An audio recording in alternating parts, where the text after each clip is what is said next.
Right, ladies and gentlemen, here they are. All the cars in the Ford Escort class.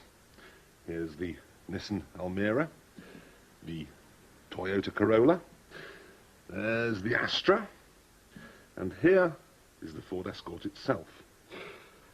They're all different, and yet somehow they're all the same. Here, however, is potato done in a different and interesting way. This is the new Fiat Bravo.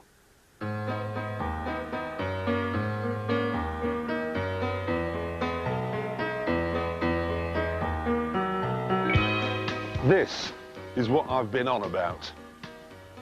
This is what an ordinary, medium-sized car can look like if you put a bit of effort into it.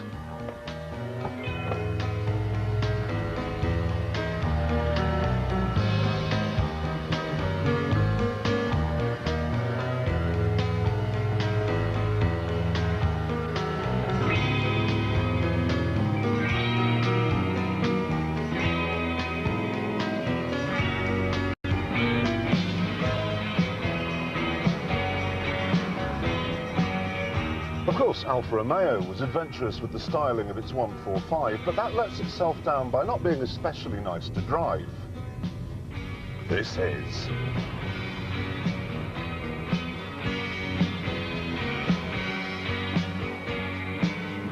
Underneath, it's quite similar to the old Tipo, the car it replaces. But it's much more solid. Fiat say it's twice as rigid as a Volkswagen Golf, and that shows in the bends. This is wonderful.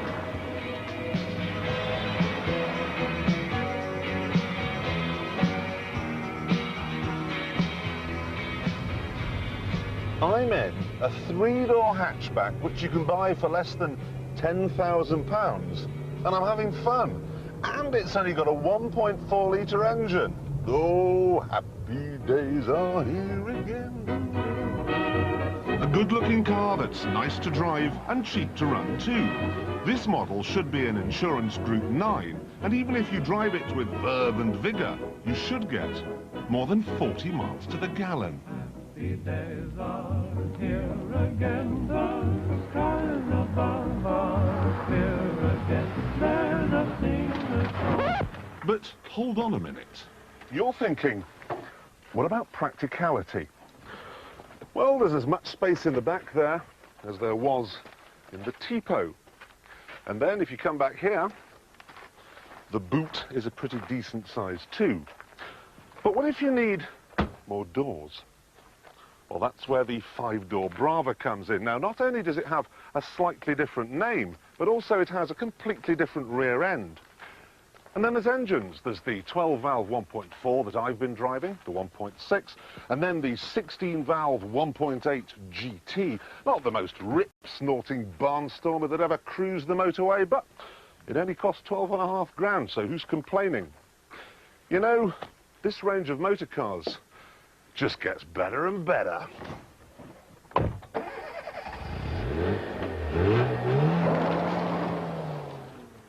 How come you've been so brave? I mean, the current thinking in the automotive world is make the cars look the same, don't put anyone off, and yet you've done this.